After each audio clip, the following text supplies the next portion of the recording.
वाली है, पैसे वाली है, मतलब राहुल गांधी के पास पैसा नहीं है क्या? नहीं, अनुज जी, राहुल गांधी के पास पैसा नहीं है, वो नहीं ले सकते थे अमेठी में अपनी संपत्ति। ये आपने जो बोला है कि वो पैसे वाली है, कहीं भी घर ले सकती है, वो तो राहुल गांधी के पास भी काफी पैसा है, वो नहीं ले सकते घर क्या? वो ना ले सकते थे घर अमेठी में? अच्छा ठीक है, एक चीज पूछना चाह रही हूँ, पैसे का खंगालने का थोड़ा इंतजार करना पड़ेगा, थोड़ा इंतजार करना लगाई है, 50 घंटे पूछताछ की है, लेकिन नहीं मिला उनके पास। ठीक है, मैं भाटी जी एक बात बताइए, आप लोगों का गठबंधन है, अब राहुल गांधी का जो ये सस्पेंस है, मैं बार बार कहती हूँ, गठबंधन जब हम करते हैं तो हमें दूसरे की उपलब्धियां भी मिलती हैं, लेकिन साथ में ये कंफ्यूजन भी मिलता है। अब जो वहां से नहीं उतर पा रहे हैं, ये लास्ट मिनट की देरी है, आप लोगों ने 2 सीटें खाते में उनके डाल दी, लेकिन वहां से प्रत्याशी अभी तक नहीं उतार पाए वो। अब ये कंफ्यूजन आपके हिस्से भी आ रहा है, क्या हो रहा है? दो चीजों पर मैं स्पष्ट अपनी राय रखना चाहता हूँ। एक तो प्रत्याशी हमेशा हर सीट पे ही जल्दी घोषित होने चाहिए, ठीक है। दूसरे, नेता को जनता के संपर्क में लगातार रहना चाहिए, लेकिन हमें 2 व्यवहारिक बातें भी समझनी पड़ेंगी। प्रत्याशी तय करने में 10 वजह होती हैं, 10 कारण होते हैं, 10 तरीके से सोचना होता है। ये पार्टी का काम है कि किस तरह से वो सोच रहे हैं, क्या क्या चीज़ें देख रहे हैं और कब घोषित करते हैं। दूसरी बात, जो राष्ट्रीय नेता होते हैं वो अपने चुनाव क्षेत्र तक सीमित नहीं रह सकते। राहुल गांधी राष्ट्रीय नेता हैं, उन्हें पूरा देश देखना है, 543 सीटें देखनी है, उन्होंने भारत जोड़ो यात्रा भी निकाली है, वो हर राजनीतिक कार्यक्रमों में व्यस्त रहे हैं। तो ये एक राष्ट्रीय नेता के लिए कह देना कि वो एक क्षेत्र तक ही सीमित मतलब रहे, वो भी संभव नहीं। कह रहे हैं कि जहां पर एक सेकंड विशाल, मैं मेरे ख्याल से गए तो हैं, ऐसा तो नहीं है कि एक बार भी। मैं आपसे सवाल पूछ रही हूँ, आप ये कह रहे हैं कि जिस सीट से एक पारिवारिक जुड़ाव रहा है कि वहां सांसद दर सांसद गांधी परिवार का रहा, वहां पर हारने के बाद उन्हें एक बार अवसर नहीं मिला कि वो अमेठी चले जाएं, और आप ये कह रहे हैं कि वो राष्ट्रीय नेता है तो वो देश भर में घूम रहे हैं। मुझे मैं दावा नहीं कर सकता, लेकिन मुझे ध्यान आ रहा है कि वो गए थे बीच में। बता दीजिए कौन कौन सी तारीखों पर अमेठी गए हैं राहुल गांधी? ठीक है, तो मैं आप मुझे लगता है नहीं तो आप बता दीजिए कितनी बार तारीख नहीं बता पाएंगे कि वो वाराणसी कब मैं तो पार्टी, मैं कार्यकर्ता नहीं हूं सर, मुझे याद भी नहीं होनी चाहिए। लेकिन मुझे इतना पता है, निश्चित तौर पे पता है कि अमेठी की जनता के कब गए अमेठी, यही बता दीजिए। चलिए, वो जाते रहे हैं, कब गए? शादी ब्याह में जाते रहे, लोगों के गम में जाते रहे, लोगों के बीच में सम्मिलित होते रहे हैं।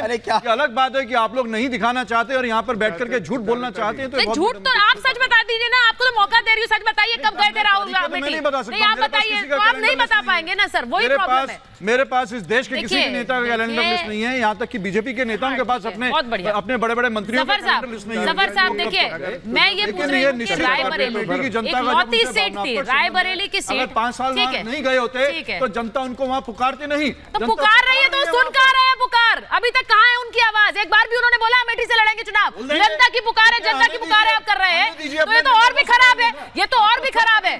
अनुज आत्रे जी, ये और भी खराब है कि आप कह रहे हैं जनता की पुकार है, लोग पुकार रहे हैं और राहुल गांधी की एक आवाज नहीं आ रही है, ये तो और खराब है। ये आप उनकी तस्वीर और बुरी आप बुरी तस्वीर खींच रहे हैं, आप क्यों इस तरह से आप और बुरी तस्वीर खींच रहे हैं, ये मैं नहीं, आप ही खींच रहे हैं। जफर इस्लाम साहब ये बताइए, एक सीट रायबरेली की, अब मेरा मतलब ये है कि बीजेपी का भी इतना फोकस इन 2 सीटों पर क्यों है? अपनी सीटों पर आप लोग फोकस कर लीजिए, बीजेपी का भी पूरा फोकस जो है इस वक्त रायबरेली और अमेठी पर, ऐसा क्यों है? बिल्कुल नहीं, हम अपनी राजनीति के हिसाब से, अपने स्ट्रेटेजी के हिसाब से अपना काम कर रहे हैं। उनको कोई भी, मैं तो कह रहा हूँ, ये कह रहे हैं कि वहाँ की जनता की पुकार है। अरे भाई, पुकार नहीं, ललकार है। हिम्मत है तो आओ। अब वो हिम्मत ही नहीं है, जनता ललकार रही है वहाँ पर। राहुल गांधी 5 साल से भागे थे, हारने के बाद इतने तुम्हें नाम दिया, शोहरत दिया, इज्जत दी, और अब जब एक बार हार गए तो हमारा साथी छोड़ दिया। वो ललकार रही है, आओ राहुल गांधी आओ, फिर तुम्हें मजा चखाते हैं, और उसी डर से वो नहीं आ रहे हैं। अगर कल आ गए फिर यही है कि वो अगर कल आ गए फिर क्या कहेंगे आप? ये पुकारने वाले को तो आप जो कह रहे हैं नहीं आए, अभी क्या अमेठी का कैंडिडेट डिक्लेयर हो गया है? नहीं, सुनिए भाटी, आप सोच के बोलिए क्या बोल रहे हैं। अरे भाई सुन तो लीजिए, अभी अरे क्या सोच के बोले? अभी तक अगर इतना बड़ा नेता, अपने पार्टी का मुखिया, जिसको 543 सीटों में जो कह रहे हैं भाटी जी के जाके लड़ाते हैं, देश के बड़े लीडर में से एक है, उनको अपनी सीट का ही पता ही नहीं है कि कहाँ से लड़ना है। अरे भाई, जिस कॉन्स्टिट्यूएंसी ने उनको इज्जत, जिनके नाम उससे जुड़े, इस कॉन्स्टिट्यूएंसी से जुड़े रहे इतने साल तक, उसको एक ही दिन में छोड़ दिया हारने के बाद। भाटी जी, ये आपके लिए कह रहा हूँ, मौका है, दोनों भाई बहन लड़ेंगे नहीं, तो इन्हें क्या करना चाहिए? आपको मौका, आप जाके लड़ लीजिए वहां पर। अच्छा भाटी जी, आपको ये मैं कह रही थी, आपको याद दिला रहे 2 सीटें और खाते में आप जोड़ सकते हैं। सुनिए सुचारिता जी, बोलिए सुचारिता जी, देखिए अभी आपके टीवी स्क्रीन पे एक साइड में भाटी जी देख रहे थे, दूसरे साइड में राहुल गांधी दिख रहे थे। बहुत थोड़ा सा अंतर लग रहा था, दोनों की दाढ़ी वाड़ी देख के बहुत थोड़ा अंतर लग रहा था। मुझे लगता है दाढ़ी वाले तो उसी का सहारा लेते हुए विशाल मिश्रा जी को ही लड़वा दो, इनकी दाढ़ी भी ठीक ठाक। आपके ये मत बोलिए, आप गठबंधन में अभी वहां से कांग्रेस ही लड़ रही है। मैं एक बार सहारा लेते हुए थोड़ा चले जाइए भाई, वो तो कमर बांधिए, वो भाग रहे हैं, वो भाग रहे नहीं हाथ में आएंगे, आप कम से कम कमर बांधिए, जाके लड़िए।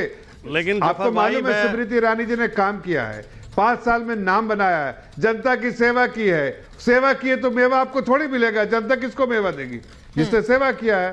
फिर भी वॉक ओवर देने से अच्छा है कि लड़ लीजिए भाई, डेमोक्रेसी के बारे में वॉक ओवर हो जाएगा, वॉक ओवर देने से अच्छा लड़ लीजिए। मुझे तो लग रहा है ये लोग भाग जाएंगे। आएंगे भी तो ये वॉक ओवर की तरह ही होगा। जफर भाई, मैं बहुत विनम्रता के साथ आपसे कहना चाहता हूं, किसी गलतफहमी में मत रहो। रायबरेली अमेठी कांग्रेस के गढ़ रहे हैं और कांग्रेस जिसे भी लड़ाएगी, इस बार दोनों सीटें कांग्रेस जीत रही है। आपके लिए वहाँ कोई चांस नहीं है भारतीय जनता पार्टी। भाई भाटी जी सोच लीजिए, आप और बात बोल रहे हैं, सोच समझ। स्मृति ईरानी से बहुत नाराज है वहाँ का वोटर। अमेठी का वोटर अभी विशाल मिश्रा जी उनके काम गिनवा रहे थे, जिला पंचायत लेवल के काम बताएं 3-4।